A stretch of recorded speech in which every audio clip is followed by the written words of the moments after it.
இட்லி மாவில் 2 கைப்பிடி சாதத்தை கலந்து அரைத்தால் இட்லி மென்மையாகவும் பூ போல் மிருதுவாகவும் இருக்கும்.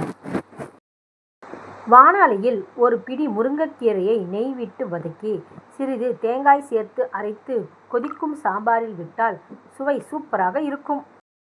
ஆட்டு ரத்தம் செய்யும் பொழுது சீரகம், மிளகு இரண்டையும் வறுத்து பொடியாக்கி இறக்கும் பொழுது தூவினால் ஆட்டு ரத்தம் மிகவும் சுவையாக இருக்கும்.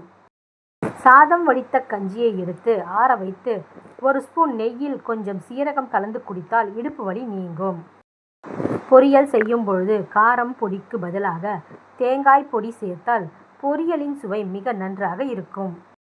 பொரித்த அப்பளம், சிப்ஸ், பிஸ்கெட் போன்றவை அதிக நேரம் மொறுமொறுப்பாக இருக்க அவற்றை ஒரு பாலித்தீன் கவரில் போட்டு ஃப்ரிட்ஜில் வைத்தால் நீண்ட நேரம் ஃப்ரெஷ்ஷாக இருக்கும். பகோடா மற்றும் பருப்பு வடை செய்யும் பொழுது சிறிதளவு சோம்பு சேர்த்து செய்யலாம். சுவை மிகவும் அருமையாக இருக்கும்.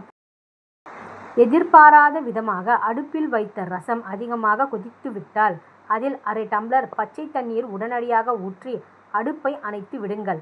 ரசத்தின் சுவை குறையாது. காபி போட பால் காய்ச்சும் பொழுது அந்த பாலை அதிக நேரம் கொதிக்க விடக்கூடாது. காபியின் ருசி குறைய இதுவும் ஒரு காரணம். மோர் குழம்பு ஆறுவதற்கு முன்பு தட்டு போட்டு மூடக்கூடாது. மோர் குழம்பு நீர்த்துவிடும்.